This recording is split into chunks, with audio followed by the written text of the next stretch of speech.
হযরত ইব্রাহিম আলাইহিস সালাতু ওয়াস সালামকে পরীক্ষা করার জন্য আল্লাহ পাক রব্বুল আলামিন নির্দেশ দিলেন, নবী ইব্রাহিম আলাইহিস সালাতু ওয়াস সালাম, আপনি আপনার সবচাইতে প্রিয় বস্তু যা আছে তা আমি রবের সন্তুষ্টির জন্য আমি রবের নামে কুরবান করে দাও।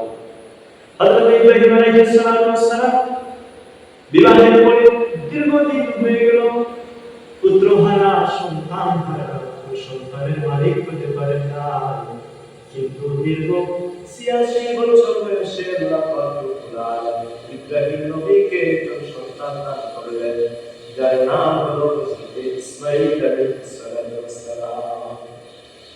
ওই ইসমাঈল আলাইহিস সালামকে আল্লাহ পাক রব্বুল আলামিন মা হাজেরা আলাইহিস সালামের ঘরের মধ্যে দিলেন, আর ওই ইব্রাহিম আলাইহিস সালামকে আল্লাহ পাক রব্বুল আলামিন স্বপ্নের মধ্যে দেখালেন, ওই ইব্রাহিম নবী তোমাকে আমি পরীক্ষা করতে চাই, তোমার সবচেয়ে প্রিয় বস্তু কি আছে আমি রবের নামে কুরবান করে দাও। ইব্রাহিম নবী স্বপ্ন দেখে হযরত ইসমাঈলের কাছে এসে বলে, পুত্র হে, আমাকে আল্লাহ পাক রব্বুল আলামিন স্বপ্নে দেখিয়েছে, আমার প্রিয় বস্তু কি আমি সেটা আল্লাহর নামে কুরবান করব। ইসমাঈল নবী কয়, বাবা ঠিক আছে, আমি প্রস্তুত, আপনি আমাকে কুরবানি করতে পারেন। ইব্রাহিম নবী কয়, আমার প্রিয় বস্তু, আমার সবচেয়ে প্রিয় হবে একমাত্র আমার ইসমাঈল ছাড়া আর কেউ নেই। ইব্রাহিম নবী ৯ বছরের সন্তান ইসমাঈল আলাইহিস সালাম যখন বাবার সাথে হাঁটাচলা করার সময় হয়েছে, বাবার সাথে গল্পগুজব করার সময় হয়েছে, তখন ইব্রাহিম আলাইহিস সালামকে আল্লাহ ওই নির্দেশ দিলেন, ইব্রাহিম নবী সন্তানকে নিয়ে জঙ্গলের মধ্যে গেলেন, জবাই করে আল্লাহর রাস্তায় দেওয়ার।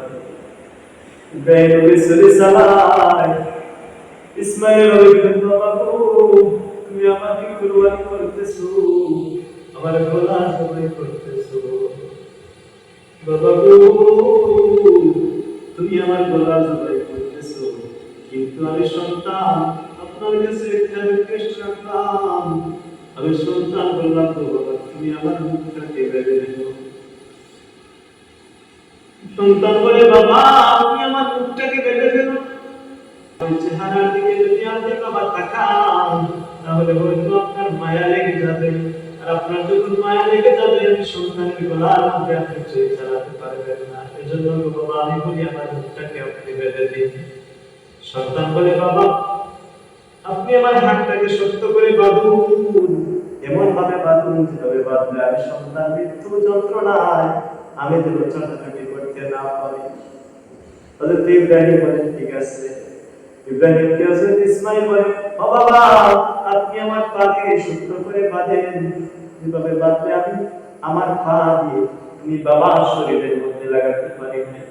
ও বাবা গো, শক্ত করে বাঁধুন, শক্ত করে বাঁধুন, আমার পা দিয়ে তুমি বাবার সাথে বেয়াদবি করতে চাই না।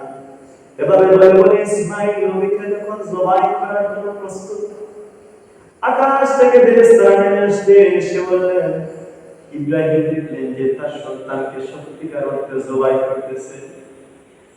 ফেরেশতারা আল্লাহর কাছে গেলেন, গিয়ে বললেন, মাবুদ আপনার ইব্রাহিম তার প্রিয় বস্তু, প্রিয় পাত্র ইসমাঈলকে জবাই করতেছে। আল্লাহ আপনার ইব্রাহিম পরীক্ষার মধ্যে কামিয়াব হয়ে যাচ্ছে। ও জিবরাইল, জান্নাত থেকে একটা দুম্বা নিয়ে যাও, আমার ইসমাঈলের গলার জায়গার মধ্যে ওই দুম্বাটা বসিয়ে দাও, আর ওই দুম্বাটা জবাই করা উচিত।